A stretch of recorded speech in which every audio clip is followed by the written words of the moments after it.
Hey guys, welcome back to my channel. I'm Lass Ketchum. So today I'm going to share with y'all some footage from the Abilene Comic-Con. So that was this past weekend. We went on Saturday, mostly just kind of excited, wanted to see how many maybe pop vendors were potentially there, kind of what that looks like in our area, because this is a newer thing to Abilene. It's only been like, I feel like the last maybe few years that there even was any type of version of this, at least to my knowledge. And kind of watch that grow and see what that looks like. And they were able to get some pretty cool voice actors. For instance, they had one of the Ninja Turtles voice actors here. They had Beerus's voice actor here, which is an anime voice. But anyway, and they had some other anime people here. So they had like, I think like 4 total voice actors this time, which was cool. They had a couple cosplay people.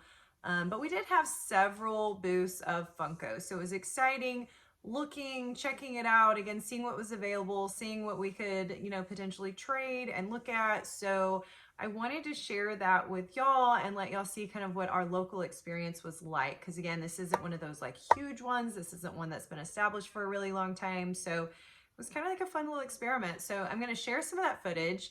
Then I want to show you what we did get, why that was kind of what we got or all we got, and then also just maybe drop a little knowledge down on y'all, because there was something that I'm not gonna lie, I got pretty aggravated at in one of the booths in particular. So I'm gonna show y'all, let y'all kind of look through the footage, and then I'm gonna explain why in a minute. Be back. All right, y'all, we made it Abilene's Comic-Con, and immediately we got pops, y'all.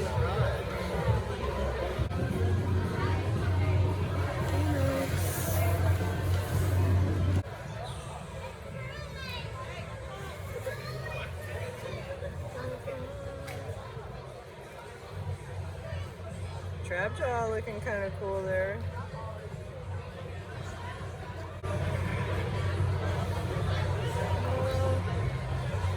Warpig, Krang.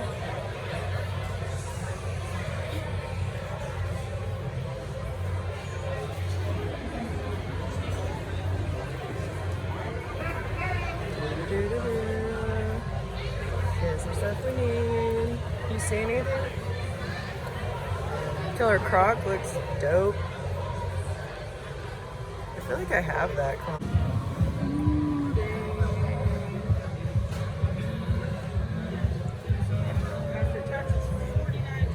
Guys, oh my god, I'm gonna see if I can trade for this. We'll see. Oh, the hunter down there looks cool. So cool, man. Dang, that's some of the ones I brought. Mufasa. Yes.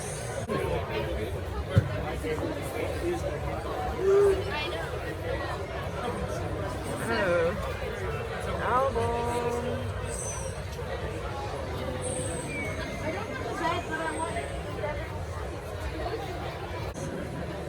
Some Japanese packs. Those are adorable.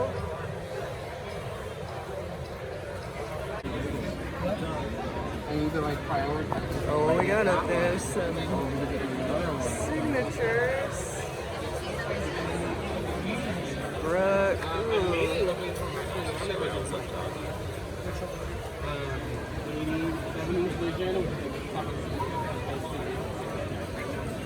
Wow, there's so much. Working around a corner, y'all. Okay, guys, they have an Alamo City Batman. If y'all can hear me up there, I want him. I want him. Dang, y'all, it's deep up in this booth. Real deep.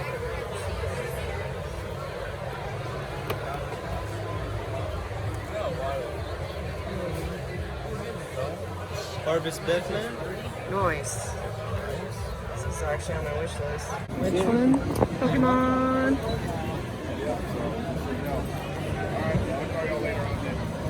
Yeah.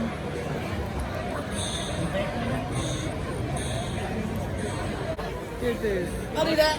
Thank you. How much is for the Rider.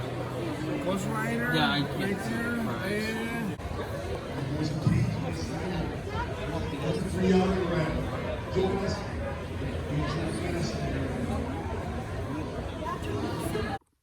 All right, guys. I also wanted to show y'all something that we noticed at one of the booths that I really tried to get y'all some decent footage of, but I was also trying really hard to be sneaky because the people that had the booth were fairly intense, and I literally was already frustrated, flustered with the booth in general, so I did not want to try to stir a pot with these people. But they had a fake pop, guys. It was so fake. But I also realized talking to other collectors there, and we were mentioning that pop to them, like people we knew that like also collected similar type things, that we realized some of the other collectors were also not as educated or aware of some of those signs that it is a fake pop or fake pops in, like, I wouldn't say like totally in general, but really how to pick that out, if that makes sense. Get a good eye for that. So I wanted to show y'all that real quick, and then I wanted to kind of talk about that real quick. But anyway, y'all take a look. And like I said, the footage is not great. I know it's not great. I took a little video, tried snapping a picture of that. I wish I could have just straight up taken a picture of it. If I can talk some proper English. But anyway, the booth person was like right here. So I literally was having, I was like playing like I was on my phone, like seriously, as I was like trying to film behind me. But anyway, guys, hopefully it's enough that you can kind of get an idea for it. And people, if you already do have a good idea for fakes, what you're looking for, I think it's kind of noticeable even with it not being an ideal shot. But if not, I'm sorry, but here you go. Take a look, guys. Active collector.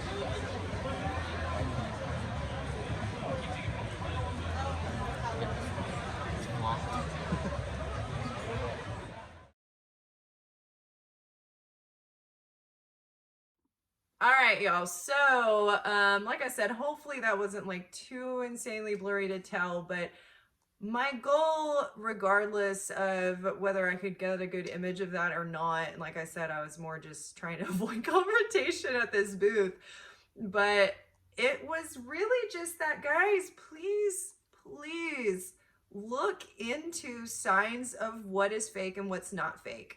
Like House of a Thousand Pops occasionally will do like which one's fake, which one's real. There's people online, you can look these up. There's all kinds of information out there online to be like, this is real, this is fake. Guys, I 100% urge you, please do your research.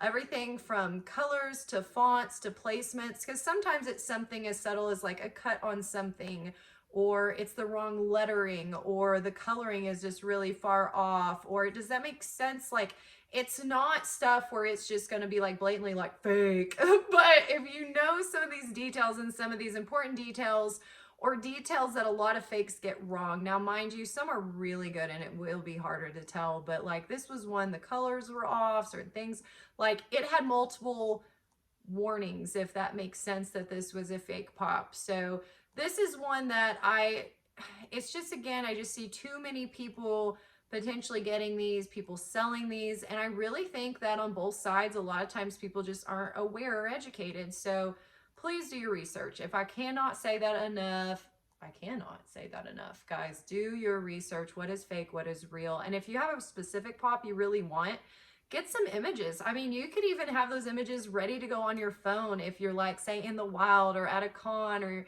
you know, eBay or anywhere, you know, heck, even on Whatnot, it shows you all the sides, which they have their authenticating process. But I'm just saying, guys, people get it wrong sometimes, and not intentionally, and not because they're not intelligent people, but just because sometimes we're just not yet aware or haven't had this occur yet. So please look it up.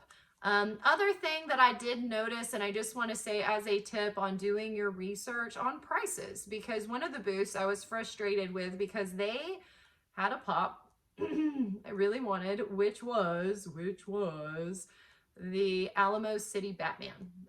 He was actually at multiple booths. So there was One booth I was looking to maybe trade. One I was just kind of curious like what their pricing was. But anyway, I was just kind of playing with the idea, which I ultimately didn't get it just because there wasn't really a good situation. I also saw Sarah and the little worm from the labyrinth, which, oh my God, I wanted it so bad, but I was trying to save money for the holidays, and their trade rate was just not something that I was willing to do as far as the value of what I had brought. But anyway, but on this Alamo City Batman, one of the booths asked $90 over value. $90 over value. Guys, I'm not gonna lie, my blood instantly boiled because to me, I'm like, you're scamming me. No, like, and by the way, before I ever ask somebody about a price, especially if it's not labeled, I already know the price. I'm not gonna walk up blindly and hope. You know, now mind you, if it's just somebody that's like here local, like just hanging out, I don't care. I'll look it up with them. I'll trust them, especially if, you know what I mean? But at a con or at a store, like resale, like businesses, I'm hard checking, okay? If it is a business, I want to make sure that they are doing good business, if that makes sense, because not everybody does. You know what I mean? So I already knew. I had looked this up long before. Anyway, but when I went up to this booth, I saw they had like a tablet and they pulled up the price, which by the way was angled where I could also see the price. I already knew it was. And they quoted me 90 over that value. 90. Guys, that's almost double of that pop, by the way, because it was like 110 was the current value. Now, mind you, it sells over that price, okay, but not 90 over. But at first, I felt scammed. But again, I feel bad if someone didn't know that wasn't the value of that pop. Because again, this isn't the only booth that I heard some of these more like grails or higher value ones that they had bumped a little bit. But, and by the way, a little bit can also be finder's fee, convenience. It's right there. You don't have to deal with shipping. You don't have to wait. You know what I mean? So having them bumped up $10, $20, $30 isn't crazy in some of these events, some of these things. But 90 was insane. But later, as I thought about it, I realized the source that these people were using, which a lot of collectors do, was the Pop Price Guide, which is good for value. That or whatnot are good places for value. But the thing is, when it has starting at, which is what I realized, I said, you know what? The price they quoted me was the starting at price on PPG. And I realized they are just blindly trusting that. The reason I also feel like this was someone that didn't realize that's not like a golden rule and necessarily speaks to current right now sales is because when I went back to the booth later looking, I feel like they were trying to justify it. So they showed me an active eBay listing, not sold, active, which is also a mistake. Guys, people can list stuff for anything actively, guys. So if there's an active listing, that doesn't mean that's what that's currently going for. That doesn't mean it's what it's selling at. That means somebody's just hoping to get that price. And sometimes it's accurate, sometimes it's not. Same situations. People can put it up for whatever they want, right? And sometimes they sit because they're badly priced or it's incorrect. So, but I realized this was them hoping to be right. And even that price was only 70 something over. But that was not even comparing to the sold listings recently. All of those were much lower prices, guys. So, and not like crazy, but like 40, 50 bucks cheaper at minimum, you know, as a starting point, if that makes sense. So I realize that sometimes, you know, people will go and just notice starting. So they assume that's what it is across the board. Or they're like, oh, let me see what it's sold on eBay. Let me check what the current listings are. But guys, current listings could be anything. I could throw up any pop and be like, $300 and it'd be an $80 pop. You know what I mean? And again, sometimes people buy that because they don't know, they're excited, they love it, but do your research, compare it, cross-reference, go to multiple sites and look at what sales actually are at that time in that moment, because a lot of these websites that pull these sold items, these sold listings, is not immediately updated. So this can also be old information. You know what I mean? So anyway, I guess as I'm rambling, guys, and also recognizing a seller in a situation that's not keeping up with current prices, or I feel really aware of that, And maybe I'm just being nice, you know, but I really do feel like that was that situation. And if it could have been scammy, I don't know, guys. I felt like it in the moment. I was pretty unhappy and did not get my Batman. But I'm just telling you, please, please, please do your research. Know what actual sold and current sells are. If it's going down, if it's going up, pay attention. Please be careful with your money in the world of collecting because it's easy to overspend, guys. Do not get taken advantage of. And like I said, with fakes, please know what you're looking for. And again, I know that was kind of a blurry image, but I'm please, please, please, please, please asking you research, know your stuff. And I may throw up a comparison at the end of the video just to show you an example of a fake versus real pop. And you can kind of see some of those subtleties that may be there. But again, it's going to be way more than what I'm going to throw into one video, guys, because that could be a whole video dedicated in itself. And there are people that on here in our community that have dedicated videos to that. So again, look them up, check it out, guys, but just be careful. Be careful when you're collecting, be careful when you're selling, guys, and just know, y'all, look into the details. But anyway, I did want to show you the one thing that we did get that is really epic, and this was a trade, actually, Mr. Ketchum did. Guys, he's really good. I'm not great at, I'm always like, oh, what do you maybe want? He's just like, hey, got this, you got this, let's do this, and there you go. So I don't know. He does a way better job with that than me. But what he traded for, which is pretty epic, is the Flocked Bigfoot. Guys, 2,500 piece. Oh my gosh. He's so cool from the 2018 convention. But anyway, this is one where he's really hoping to maybe complete this set one day. It's dope. I'm excited that it's even in the house, even though this is a part of his personal collection, guys, but this is awesome. So this was our big walk away, excited to be able to have from the con. But anyway, guys, I know I rambled at y'all a lot today, but like I said, please do your research. I always look at when I'm selling, I want to know the PPG. Sometimes I will look at current listings on whatnot, but honestly, my favorite place is the current sold listings on eBay because a lot of places pull from that. So you can use all of them, but again, look at sold, look at recent, look at what's really like up to date. Don't go with old information. Yeah, but anyway, like I said, go with numbers in mind, go with budgets in mind, but please take care of yourselves. But anyway, much love, guys. And also, if you've hung with me this long, please know that I do have my 800 subscriber giveaway coming up, guys. I'll be announcing it really soon, and I have a really awesome extra little bonus thing with this giveaway that I'm so excited to show y'all. So anyway, until next time, until the next one, thank y'all. Have a wonderful day. Bye.